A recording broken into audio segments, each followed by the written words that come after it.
Hello and welcome. My name is Nadine and I'm Communication Manager at IMC. Normally, I write articles about e-learning or I interview some of our awesome colleagues. Today, I do a mix of both. And as you might know, we are celebrating 25 years IMC. And who would be better to talk about IMC's history, but also the development and a look into the future than our board? So it's my great pleasure to introduce you the guests for today, the whole IMC board. Welcome, Christian, Sven, and Wolfram. Hi, Nadine. Hi. Christian, let's start with you.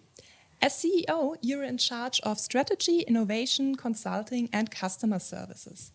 Which three things would you say prepared you very good to be CEO in advance? Yeah, I would say it's passion, calmness, and patience. And all the three in the end leads to success and to happy customers. Passion is necessary to identify with your daily job, with what you're doing on a day-to-day basis. Calmness is needed to be able to reflect certain topics, not to interact not to make decisions too hasty, not to take the wrong decisions. And patience is important because some things, including solutions and finding solutions for certain issues, needs time. Absolutely. Sven, you're responsible for the topics content, sales, and marketing. What are your tasks and goals here? Yeah, we'll look at especially at the goals. In sales, the goal is to really have an environment for the people to sell the right things in the right way. The goals in marketing are extremely easy because the marketing team drives me. So they give me the goals and show me that marketing today is much more than what we have in mind about marketing and communication.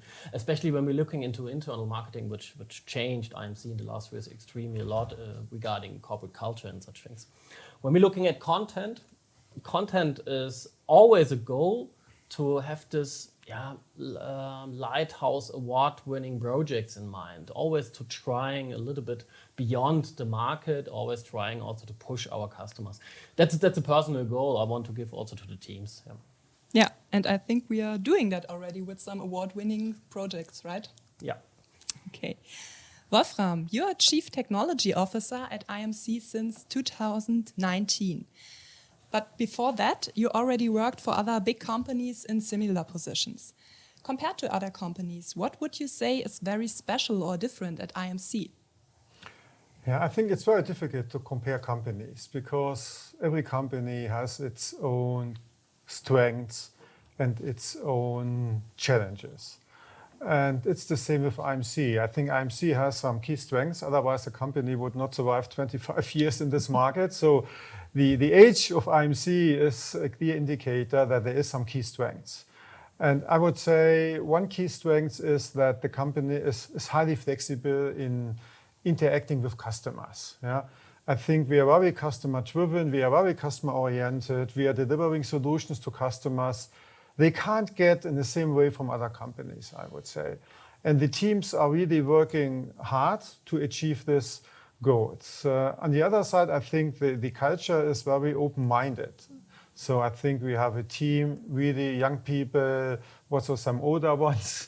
But in the mix, I think we have also great knowledge of the topic of learning management solutions. So I would say that the company has key strengths, flexibility, the teams, how they fight for customer success. Also, the company looks way bigger from the outside than from the inside. Yeah? So the company has big customers, has huge customers, international customers in the US, in Australia, in Switzerland, in Germany. So the company really looks way bigger from the outside than it really is. And that also is a key strength of the company. The challenges of the company is, of course, making this business model sustainable, and make it for our customers successful in a way that we still have a good scalability, because flexibility and scalability are often two sides of the same coin. Awesome, thank you. As we already mentioned now, we are celebrating 25 years of IMC, which is really amazing. And well, the history is quite long, I would say. And Christian, when IMC was founded in the late 90s from Professor August Wilhelm Scheer, it was a publishing company. So how did it really transform into an e-learning company? Yeah, Nadine, you already mentioned it. So the origin is really in 1996 when Professor Scheer took over 2 journals and integrated both into a publishing house, IMC. And already 1 year later, we added our multimedia part. So it wasn't that hard to come from a publishing house focusing on journals, on magazines, to add that multimedia part. So it was an easy step. And when we look back into what we did in year 1 in IMC, it was creating e-learning content. And so, which is still one of the pillars in IMC, we still stick to our heritage. We stick to that, what we have done in year 1. So it was an easy step. And then we added the distribution part of these e-learning modules, of these multimedia contents in building the software, in building our learning management system, which is then the second pillar of what we are doing still 25 years later in IMC. Very cool. Sven, we have here some merchandise which you can perhaps show, but also a collection of the logos we had so far. And I would say we have come quite a far way when it comes to branding and everything. But of course, that's only a small things in the huge development we have done. Also, the working culture is not the same like 25 years ago. So from your point of view, how did IMC change in the cultural things and how did the Corona pandemic influence this change? Yeah, like you have said, so we have the one change is a brand change. And yeah, this is the oldest logo, I would say. Then we have this logo and now I would say we are ready. So we have changed it. But from a corporate culture view, I don't like the word change because it suggests that we are ready with something. We have started a couple of years ago, also with the COVID-19 situation, we have started great campaigns regarding mindsets into mental health, diversity mindsets, remote work. These are a lot of things we are doing, and these change our ideas of future working models, and also we can bring this to our customers. But again, it is not ready. We have to work always on these things, especially when we see now with remote work and IMC getting more and more global, we have to bring now into the company also a global mindset. What is global work and what is global cooperation? This is something what absolutely will shape us in the next couple of years, hopefully, like Christian have said, 25 years, perhaps 50 years. Like SAP have now the birthday of 50 years, so IMC, our goal should be then to 75, 100 years. Let's see. Yeah, and this is especially the global thing. This is something what drives us extremely currently, and how we can change also processes on these things, because it's not only corporate culture, there are processes behind which hopefully help us to scale. Absolutely. Wolfram, although you are now only a few years at IMC, you know the company much longer, and Sven just talked about development. So what were, from your point of view, the biggest milestones we achieved? Yeah, I know this company since the foundation, to be honest, because the company was founded by Professor Scheer when I was at IDA Scheer. And so the biggest surprise for me was how the company changed direction over time into becoming a leading company of learning management systems and digital learning platforms. And when I joined the company, I had a different meaning, let's say, to this. And it changed quite quickly when I joined the company, because I saw that there is a company developing key technology for learning and development. And when I saw how many customers the company has and how the functionality of the system has grown over the last couple of years and which use cases are supported, I was really positively impressed, I have to say. that does not mean that there is nothing to change or that there are no challenges. I mean, Of course. all companies have challenges, whether it's IMC or SAP or Oracle or Amazon or Google or whatever. All companies have their own challenges. Yeah? But how the company managed this growth, and the company always had positive results. That's also an exception in this market. Normally, startups burn many, many millions before they become profitable. So IMC was profitable, if I'm right, from the first year on. And that's really a powerful message because they managed the growth with the money they earned and not with external money they could burn. And this is also something you see in the culture today, that there is a mentality to be profitable. There is a mentality to earn money. There is not only a mentality to grow like hell because you have to finance this company. And this is, from my point of view, really a benefit of the company, which is reflected also in the culture when we internally discuss further development, when we discuss projects with customers, how we balance risk if we go to, let's say, a new customer. And that's, from my point of view, really something where also the customers can benefit from. Thank you. Very interesting. Christian, you talked about the beginning of IMC. Over the years, we had to adapt to a lot of new circumstances, some we already mentioned. So how do we manage that, and what is very important when you adapt to new circumstances? Nadine, yeah, we live in a world of constant change, and I think this is a good thing because otherwise you get bored.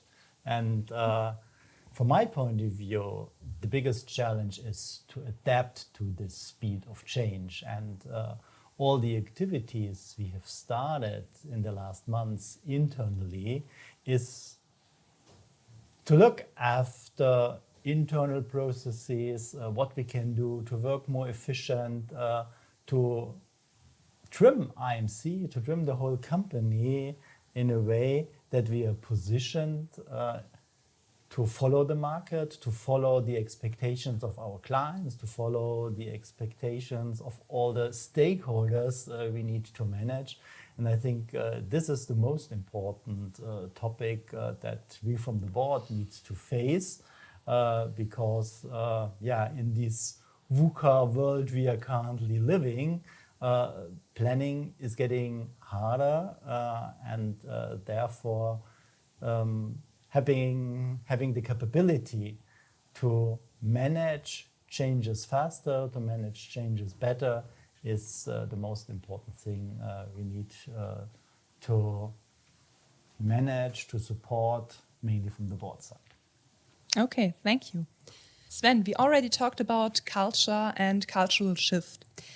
And I guess in no company, that's no secret, Wolfram also mentioned it already, in no company it's all sunshine and roses every day, so sometimes things go in the wrong direction or mistakes can happen. From which mistakes has IMC learned the most? What would you say? I think what is important here for me is that we have to understand that a mistake is in the past perhaps the right decision. Yeah? So we have to bring mistakes in the right context. In the past, we have done some things we have needed at this time, and it seems to us today as a mistake, but perhaps it is something where we have to do in the past. And when we have this context, we can understand it way better. And this is something what we see now from our working models in the past.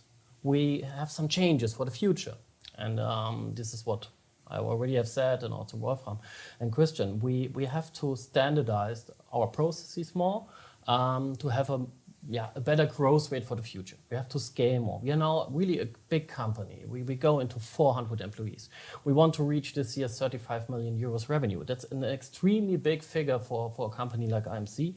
And to standardize the processes, bring the people into a global mindset, this will be our main topic for the future. And for somebody, it seems that we have done some mistakes in the past, but at the end, we have done some individual decisions. We have some solved things on an individual level.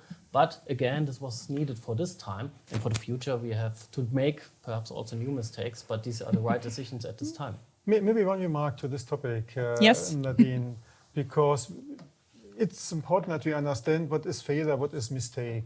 I think nobody makes a mistake. Nobody wakes up in the morning and says, oh, today I think I make 2 mistakes, or maybe 3. Yeah? So nobody makes a mistake. Mistakes are happening, meaning you make a decision and afterwards you can see that it maybe was not the best decision. But nobody makes a mistake. And innovation means experimentation. And experimentation means accepting failure. If you go into new use cases, if you go into new markets, if you go into new developments, you have to accept failure. Otherwise, there is no innovation.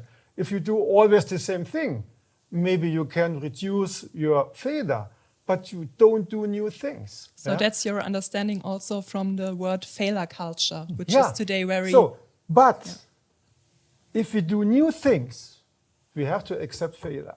If we do things we did 20 times, we should not accept failure. Yeah, there is a big difference. Yeah, and that is, I think, something we have to differentiate, because many people believe, oh, failure, it's okay in this company. Yeah, so no, that's the wrong view. Yeah, So you have to understand what the differences between Exactly. good mistakes and bad mistakes. Let's call new it like things, you have to accept failure.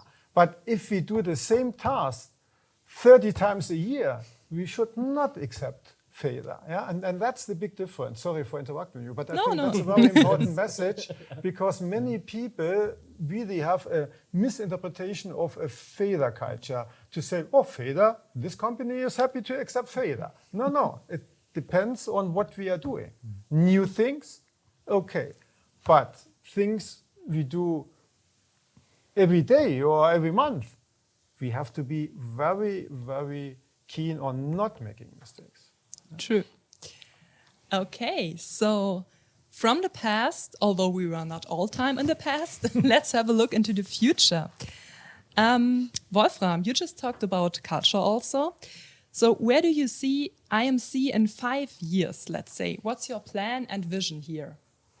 You know that it's not easy to make these predictions. Yeah. So, but I think looking from where we are, what we have, I think we have a rock solid learning management system with core functionality, maybe the best functionality in the world.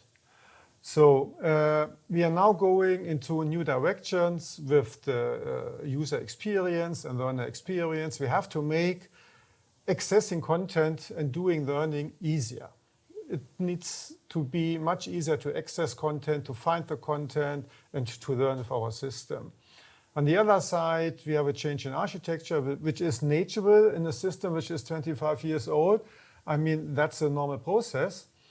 And then we have some bigger topics. We are talking about headless SaaS. We are talking about headless LMS. We are talking about that maybe customers can build their own user experience based on our backend. So we are talking to new partnerships where maybe we can embed other systems, for example, low-code development platforms, combining it and making, let's say, a broader offering. So I think based on the key business logic and based on the key functionality, which is an asset, which is not easy to copy. Yeah? I think from this stable backend with the high functionality, which we have to maintain, of course, with customers, we can go into new architectures in new directions like learner experience, like, let's say, headless LMS combined with a low-code platform, and also, let's say, the natural development of the architecture. What we have to make sure is that we keep our stable backend with the high functionality. That's the core of the foundation. And then we can add, let's say, experience layers. We can change architecture.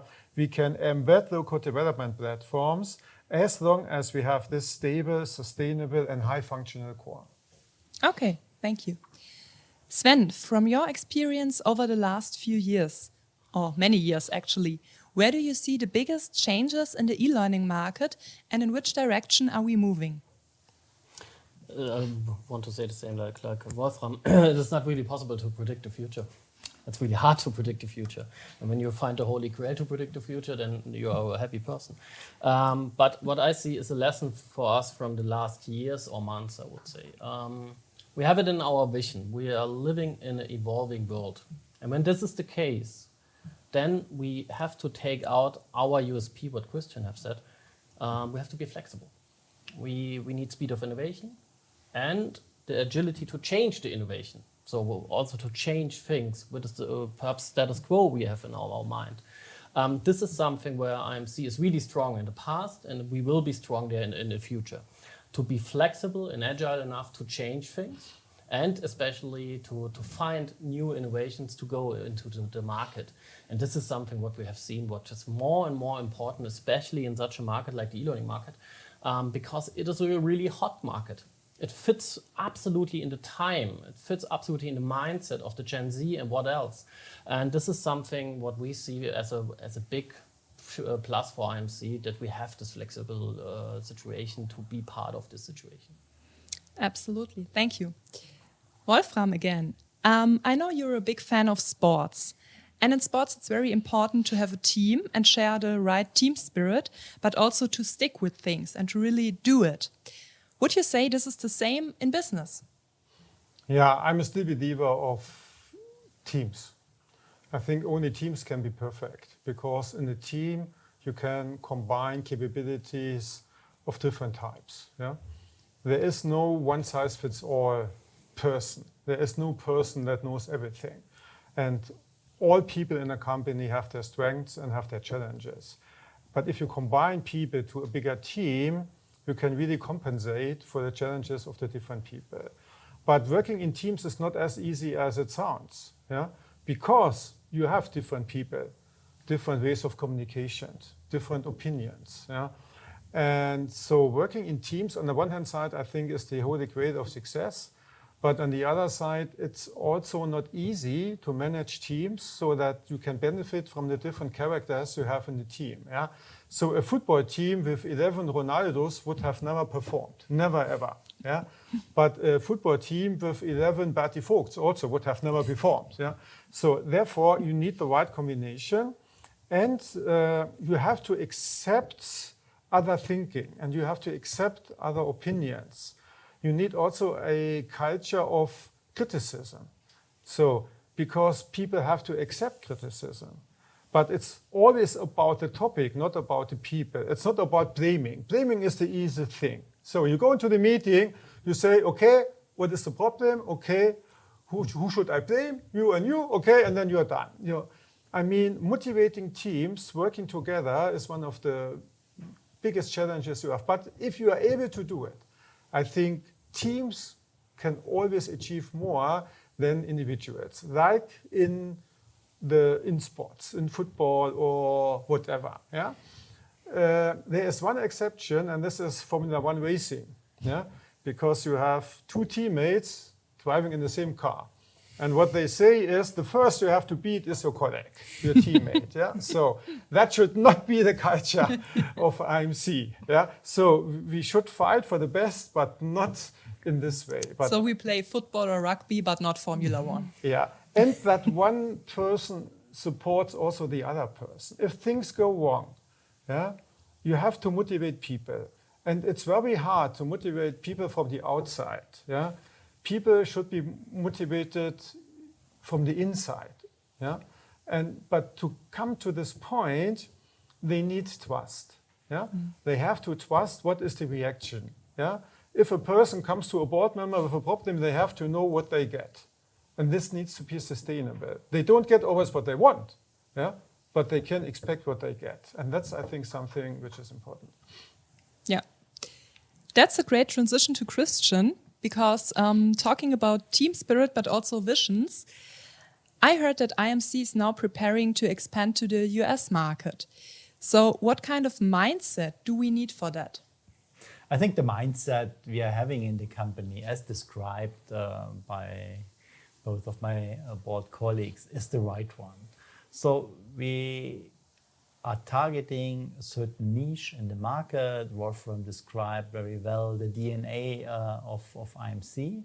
And with this approach, with this DNA, with all the spirits we have heard, I think we are well prepared also to enter or to grow faster in the US market. We still have some customers in the US or in Northern Americas, and we see that our approach, how to manage those clients, how to integrate also the requirements they are having into a modern learning management system, into a modern learning ecosystem, is fitting to that approach that Wolfram described before. So the complexity is growing, and of course the system we are offering and the services we are offering must fit into these expectations. And therefore, I think with all the lessons learned we have made together with our huge clients here in Europe,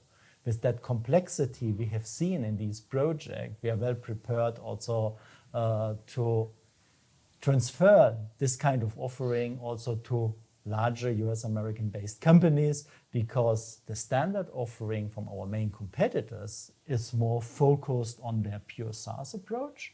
And with that approach Wolfram already described, I think we are ready to deliver more than the traditional offering of our core competitors in this market. Okay. Let's stay with the topic of mindset, but also expectations. Sven, when you think about young people who just start their career, and I know you're very interested also in startup companies and things like that. So for people who want to found a company, let's say, what kind of mindset do you think a young person needs today?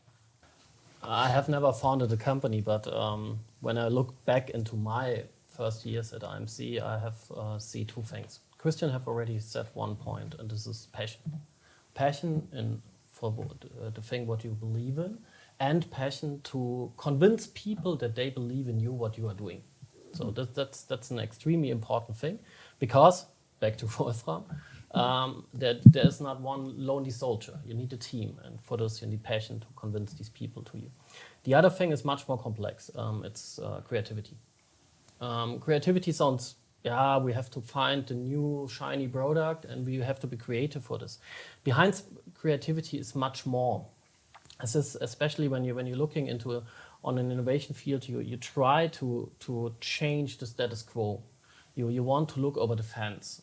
You want to be bold, like in our mission. Yeah, it's one of our values that we have to be bold. And creativity is something, what is for me the strongest value you can have in your mindset.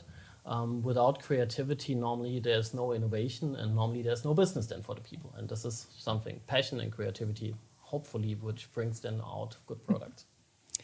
Christian, would you agree on that? So what do you think what skills are important for young people? What will they need for the future? I come back to the first question.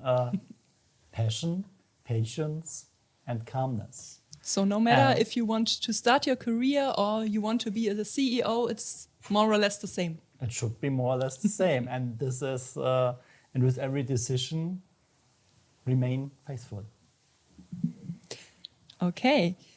Wolfram, your number one tip for people at the beginning of their career? Don't plan your career. It doesn't make sense at all, because things are developing different than you expect. So don't think you can plan your career. So you did not either? No, never. And it will never work, believe me.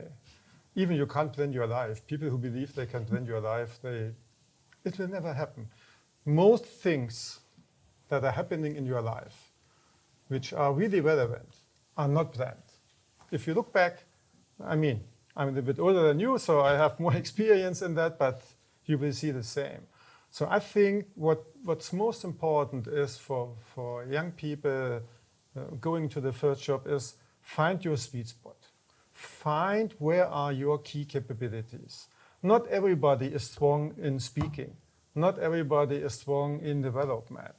So you can only play the cards that you got with your birth, as we say. And if you don't have the card, you can train like hell. You will never get it. Yeah? if you don't have the card for playing football, you can exercise 24 hours a day. It will never work out. So find your sweet spot and be honest. What is your sweet spot? Don't believe you are the best salesperson if you don't have this capability. It will never work. Yeah? So find your sweet spot, and if you have your sweet spot, develop these capabilities further. Yeah? If you are strong in sales, take that and don't become software developer. It will never work. Yeah. So and vice versa. I think from my experience is that people mostly fail if they believe they have capabilities they really don't have by nature, and then they try to build it. You can't become a CEO. You have to be one. You have to be one. You can't become a painter. I can't say, oh, I buy some colors and something, and then I'm a painter. No, you are not. Yeah. So and that's hard for some people to accept what they really are and what they would like to be. But you have to live with what you really are and not what you want to like to be, because then it will never work out. And that's the best advice for young people. Thank you. That's great. And finally, I've prepared some very short and sweet questions, and I would like to have short answers as well. Sven, I know you like cooking and especially good food. So for which customer would you like to cook a dinner or invite them to a good restaurant? It's interesting that you think I can cook. I can throw some stuff on my grill. That's the only thing I can do. But at the end, when I have to wish to have a dinner with somebody, I would also look in the sports sector because there is one great leader and motivator. This is Jürgen Klopp from FC Liverpool. And I want to talk with him how I can improve his game with our tools and such things. But the most important thing is to convince him to go back to Borussia Dortmund and go away for FC Liverpool. So Jürgen Klopp would be my dinner mate. Yeah. Okay, thank you. Wolfram, we already talked about sports, and I know you're a passionate runner. With which famous person, dead or alive, would you like to go for a run? Yes, I do some running, yes, but I don't run with others because there are only two possibilities. Either they are faster than you, and that's not good, or they are slower than you. That's also not good. So I prefer do it by myself, to be honest. So when I work, I'm really working in teams, but when I run, I'm running alone because then I can do what I want. Okay. Christian, what did you always want to learn but never did? Learning more languages, improving language skills, and adding a few more languages to my personal portfolio. Because I think language is important if you would like to discover new countries, if you would like to discover new cultures, if you like to interact with other people, and therefore finding some more time to learn, for example, Spanish or Italian would be something, or is something that's on my personal bucket list. Well, perhaps this is something that you can do in the next 25 years. So that's it. Lovely. Thank you for your answers. That was really interesting. Thank you for watching. And if you have any additional questions, you're welcome to write them in the chat. And we will see if the board or someone else can answer them. Have a nice day. Bye-bye.